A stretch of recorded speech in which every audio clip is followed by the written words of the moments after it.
ഓരോ വസ്ത്രങ്ങൾക്കും ഒരു കഥയുണ്ട്. ആഘോഷത്തോളം വളർന്ന സ്വപ്നങ്ങളുടെ കഥ.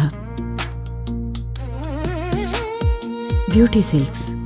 വാക്കുകൾ നിശബ്ദമാകുമ്പോൾ വസ്ത്രങ്ങൾ സംസാരിക്കട്ടെ.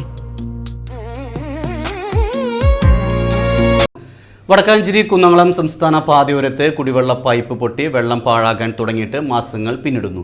കുമരനെല്ലൂർ സർവീസ് സ്റ്റേഷൻ ബസ് സ്റ്റോപ്പിന് സമീപം പൈപ്പ് പൊട്ടി വെള്ളം വെറുതെ ഒഴുകിപ്പോകുന്നത് അധികൃതരുടെ ശ്രദ്ധയിൽപ്പെടുത്തിയിട്ടും യാതൊരു നടപടിയും ഉണ്ടായിട്ടില്ല. കടുത്ത വേനലിൽ ജനങ്ങൾ കുടിവെള്ളത്തിനായി നെട്ടോട്ടമോടുമ്പോഴാണ് ഉദ്യോഗസ്ഥരുടെ ഈ അനാസ്ഥ.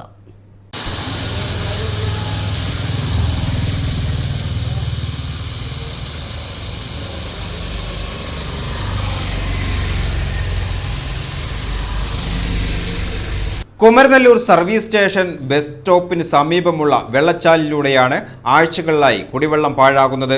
വടക്കാഞ്ചേരി കുന്നംകുളം പാതയോരത്തെ പ്രധാന പൈപ്പ് പൊട്ടിയാണ് വെള്ളം പാഴായി പോകുന്നത്. മാസങ്ങളായി തുടരുന്ന ഈ അവസ്ഥ പരിഹരിക്കണമെന്ന് ആവശ്യപ്പെട്ട് നാട്ടുകാർ നിരവധി തവണ വാട്ടർ അതോറിറ്റി ഉദ്യോഗസ്ഥർക്ക് പരാതി നൽകിയെങ്കിലും ഇതുവരെ ഒരു നടപടിയും ഉണ്ടായിട്ടില്ല.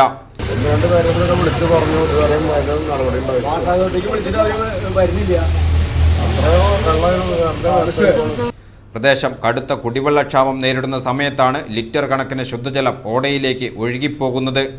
ഉദ്യോഗസ്ഥരുടെ ഭാഗത്തു നിന്നുള്ള ഈ അവഗണനയ്ക്കെതിരെ ശക്തമായ പ്രതിഷേധത്തിലാണ് പ്രദേശവാസികൾ. പൈപ്പ് ലൈൻ അറ്റകുറ്റപ്പണി നടത്തി കുടിവെള്ളം പാഴാകുന്നത് എത്രയും വേഗം തടയണമെന്നാണ് നാട്ടുകാരുടെ ആവശ്യം.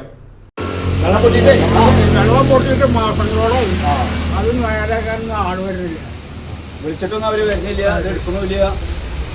അവിടെ പൊട്ടിയിട്ട് മാസങ്ങളോളം പോയിട്ടാണ് ആൾ വന്ന് ശരിയാക്കിയത്. അങ്ങനെ എത്ര ആൾക്കാർക്ക് കിട്ടുന്ന കുടിവെള്ളമാണ് അങ്ങനെ മുടങ്ങിയ അവസ്ഥ ഉണ്ടാവും.